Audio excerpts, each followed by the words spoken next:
Cinérama. Le cinéma dans tous ses états.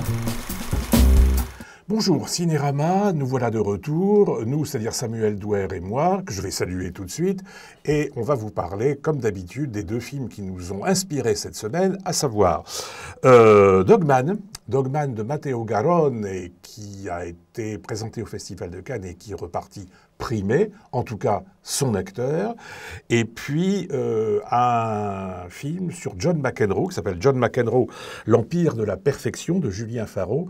Alors lui a été primé très souvent, mais juste pas à un festival, à une manifestation Roland Garros qu'il tenait tant absolument à remporter. Voilà. Ensuite, comme d'habitude, nous allons vous faire part de nos choix pour le week-end, et puis nous annoncer peut-être le film qui nous opposera sans doute la semaine prochaine. Samuel, bonjour. Bonjour Pierre. Ça va? Ça va. Parfait. Eh bien, on commence donc par Dogman de Matteo Garrone. Alors, avant tout, on regarde un extrait de la bande-annonce.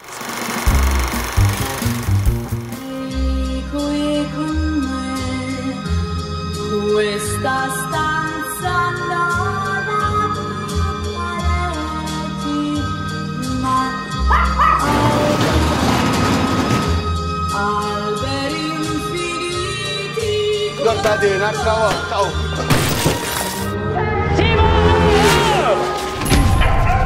oh. Ce film, alors, qui a été plutôt bien accueilli au Festival de Cannes. Ah oui, plutôt bien accueilli, très applaudi, très apprécié. Matteo Garrone, c'est un habitué de Cannes. Il avait fait Reality, il avait fait Gomorrah, qui, je crois, les deux étaient repartis primés. Déjà. Il a été primé tout le temps, je crois. Il gagne à tous les coups, oui, c'est ça. pas pour le dernier, là, les contes qui n'étaient pas très bons. Les Tale of Tales. Voilà, ça c'était pas terrible. C'était pas terrible. Et là, on est un peu dans la veine de Gomorrah en un petit peu moins réaliste, on va dire. Alors, l'extrait nous montre à peu près le climat. C'est dans une ville j'allais dire très belle. Non, tout à fait sinistre, mais admirablement filmée. Oui, ça a l'air d'être une petite station balnéaire très décatie, à proximité de Naples, visiblement. Voilà. Et donc, le héros, c'est un toiletteur pour chiens qui a pour copain une sombre brute qui le force à faire des coups, et l'autre est une victime. Et il suit tout le temps. Voilà. Alors, évidemment, on a beaucoup parlé de l'acteur.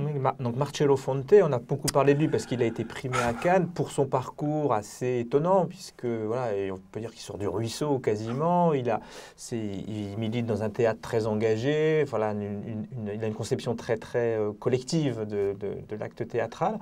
Il a fait une poignée de films. Ça, c'est son premier très grand rôle au cinéma. Et il a une tête. C'est comme peuvent avoir les acteurs italiens dits de caractère, les seconds rôles. Il a vraiment une gueule de cinéma assez incroyable. Un petit bonhomme, un peu chétif, et puis il a une voix aussi très particulière. Enfin, il a une présence, c'est clair qu'il a une vraie présence. Et il ne faut pas oublier également celui qui fait la brute épaisse, puisque lui aussi, il a une sacrée présence. Oui, il a une sacrée présence. Et c'est l'opposition entre le petit et le colosse. Et le petit, plutôt futé, mine de rien, et le gros qui est bête à manger du foin, mais très dangereux. Et le film joue beaucoup de cette opposition. Alors, le film est assez réussi dans ce que tu parlais du décor, qui est superbement bien filmé. Il y a un vrai rapport entre les personnages et le décor qui est très fort. Moi, le problème, c'est qu'au bout d'un moment, la relation entre les deux personnages, à un moment, moi, j'y crois plus. Il se passe quelque chose à un moment dans le film, là, je me dis, c'est vrai qu'il est sous emprise, mais alors là, à ce point-là, alors qu'il a l'occasion enfin de se débarrasser de cet affreux, dont tout le monde veut se débarrasser, et là, maintenant, moi, je décroche du film à ce moment-là, malheureusement. Alors, c'est le problème de... Peut-on vraiment se débarrasser de quelqu'un auquel on est plus ou moins asservi? Enfin, c'est ça le... Puis il y a un autre vedette, c'est les chiens, puisqu'il est toiletteur pour chiens. Et alors, je te propose de regarder un extrait de l'interview que nous avons faite à Cannes de Matteo Garrone, et qui justement nous explique est-ce que c'est difficile ou pas de travailler avec des chiens. Ma io mi trovo sempre molto bene. Je travaille volontiers avec les chiens. Je travaille bien avec les chiens parce qu'ils sont imprévisibles et parfois ils font même des cadeaux. Parfois j'ai beaucoup plus de problèmes à travailler avec des comédiens qui sont très structurés plutôt que travailler avec les chiens, parce qu'avec les chiens on sait jamais. Bon, on a fait le tour, je crois, de la question. C'est pas un très grand film. Non, c'est pas le meilleur film de Matteo Garonne. Gomorrah était quand même très au-dessus. Nettement au-dessus.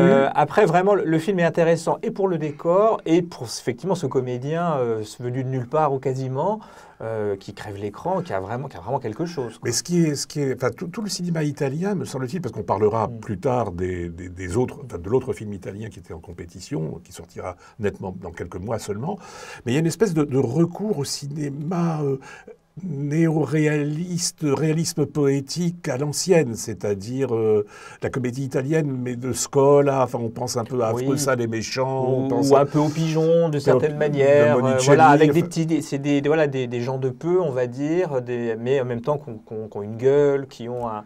Il y a un hommage effectivement à ce cinéma italien. C'est sa limite en même temps. C'est la limite parce qu'on se dit, c'était quand même mieux avant. C'est bien de rendre hommage à ce cinéma-là qui est formidable et on se rend compte que la copie n'est quand même pas tout à fait à la hauteur du modèle. Alors on va passer à quelqu'un qui est lui sans égal, c'est un certain John McEnroe. Alors, le film s'appelle donc John McEnroe, l'Empire de la Perfection. C'est un documentaire, c'est Julien Faraud qui l'a fait.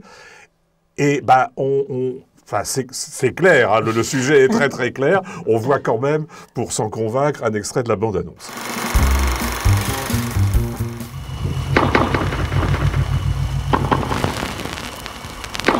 John McEnroe aura marqué le tennis de notre temps. On a l'impression qu'il joue contre lui-même. Tout le monde en place. Moteur. Action.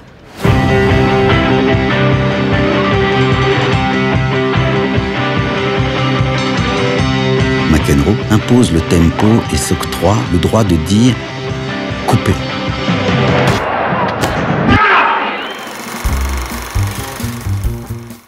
C'est un film assez étonnant.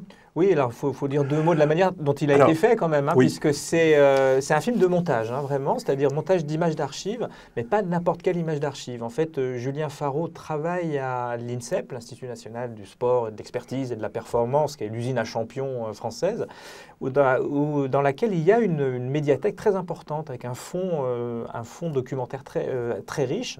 Et notamment dans ce fonds, ils ont trouvé une série de films réalisés pendant Roland-Garros, pendant 7 ou 8 ans de suite, par l'ancien directeur technique national de la Fédération de tennis, qui s'appelait Gilles de Kermadec, qui en fait rend hommage, en quelque sorte, bien sûr, qui se focalisait sur un joueur. Et donc là, c'est John McEnroe, et c'est filmé pas comme à la télé, c'est-à-dire que c'est vraiment que sur lui, c'est-à-dire qu'on ne voit pas l'échange, donc on le voit soit, c'était filmé soit de côté, soit dans les fosses qu'il y a derrière les joueurs. Et Dieu sait qu'il n'aimait pas ça. Et le problème, c'est qu'on le voit d'ailleurs des fois, McEnroe qui était quelqu'un de très colérique, et là, évidemment, on le voit s'énerver plusieurs fois, parce qu'en fait, Kermadec filmait avec des caméras qui faisaient du bruit, et il y avait des énormes perches pour enregistrer le son aussi, et ça devait faire du bruit aussi, et ça gênait McEnroe, on le voit plusieurs fois en train d'engueuler le pauvre perchman. Ça, non seulement il engueule l'arbitre, mais là il engueule « coupez-moi ce micro, enlevez-moi le son », enfin il est très en colère. Et donc en fait le film est constitué essentiellement par ces images de John McEnroe en train de jouer, mais uniquement on ne voit que lui. Et c'est vrai que c'est passionnant quand on suit un petit peu le tennis, on se rend compte à quel point c'était un joueur d'une élégance incroyable, une perfection technique. Mais le service, moi j'ai jamais vu, moi je suis fan de tennis, mais j'ai jamais vu un service comme McEnroe. En fait, qui est totalement imprévisible. Et on comprend pourquoi il était aussi fort, parce qu'en fait, c'était injouable, ces services. C'est-à-dire, on ne savait jamais où ça allait partir. Et là, le film le montre très, très bien. Les amortis, tous ces trucs à la volée, c'est vrai que c'est un vrai régal de voir ça. Et on voit d'autant mieux que c'est un génie, c'est que Julien Faraud a l'intelligence de montrer des images de joueurs un peu moins bons aussi à certains moments. Et on voit vraiment, vraiment la différence, quoi.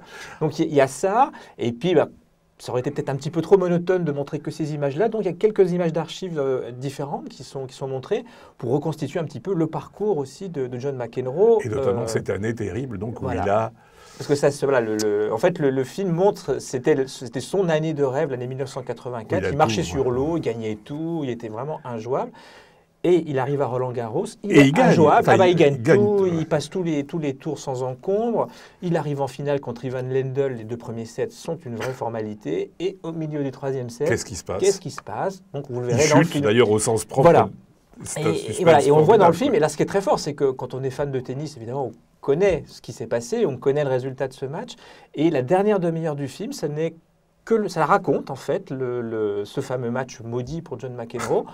Et ben on est quand même pris par le suspense, c'est ça qui est incroyable. C'est tellement bien fait que voilà, il y a vraiment un sens du montage, en plus assez ludique. Il joue beaucoup avec le montage, les ralentis. Il y a un peu d'humour aussi dans le montage. Non, c'est un film, alors évidemment en priorité pour les fans de tennis. Mais je pense aussi, en tant que portrait d'un homme au-delà du champion, c'est un très bel exercice aussi. Alors, je me serais peut-être passé de un ou deux moments, une citation de Godard par-ci. Oui, parce que c'est le côté un peu intello. On n'avait pas besoin de mettre Godard là. Ou Serge Danet. Critique de cinéma et grand fan de tennis. Et grand fan de tennis. Mais enfin, bon, les images et John McEnroe se suffit à lui-même en quelque sorte. Mais c'est vraiment un film assez étonnant. Eh bien, on va passer... Samuel, si tu veux bien, à nos conseils. Alors, c'est toi qui commences avec un DVD.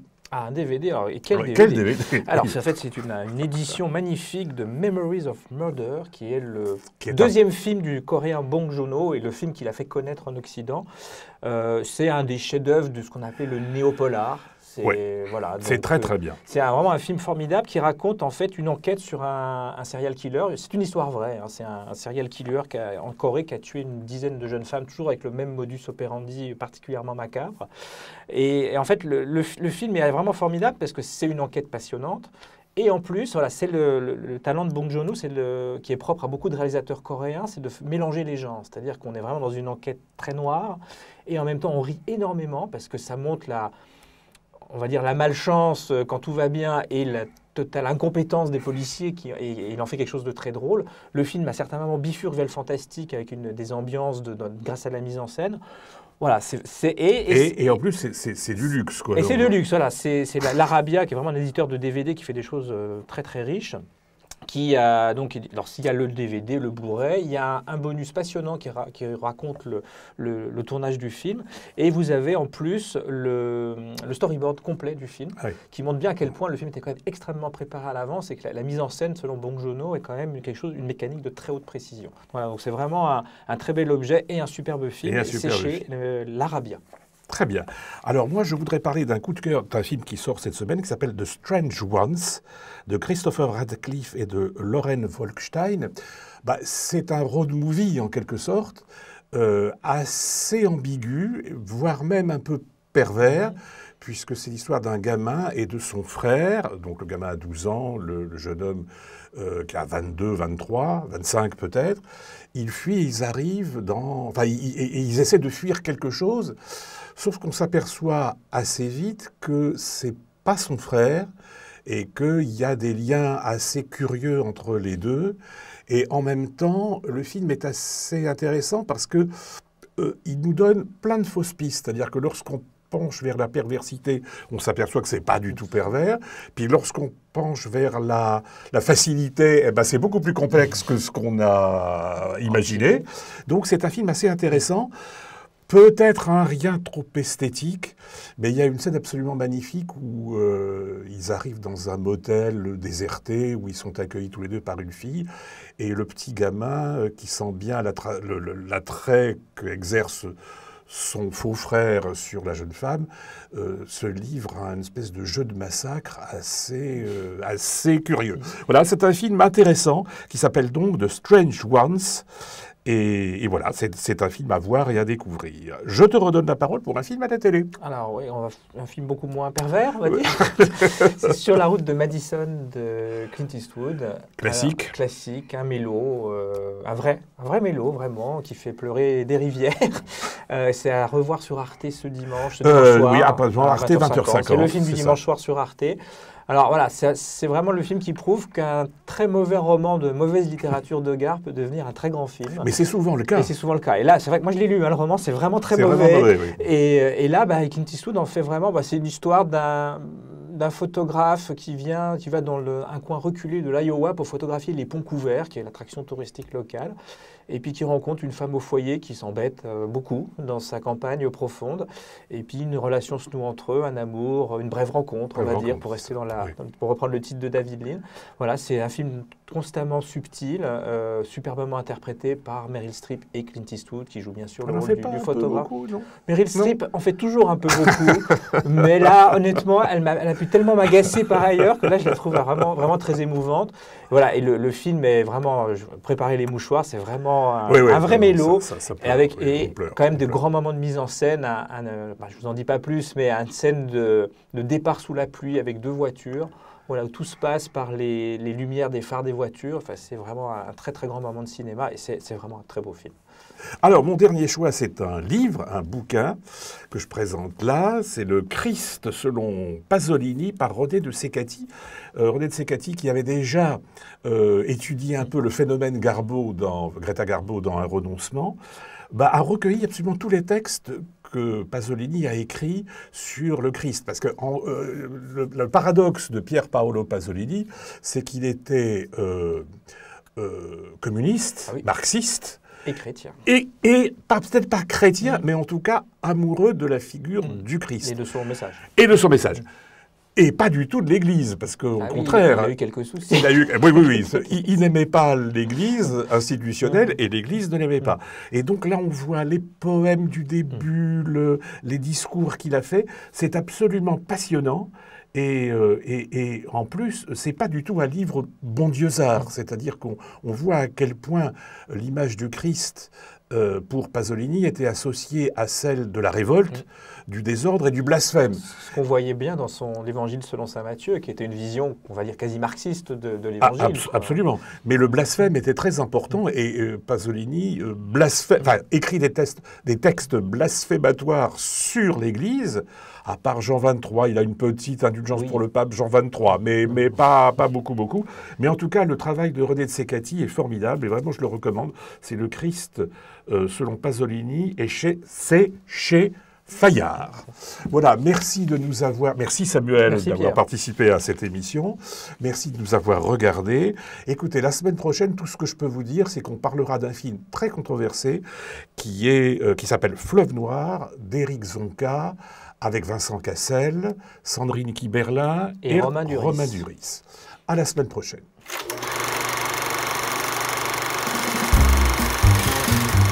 Cinérama. Le cinéma dans tous ses états.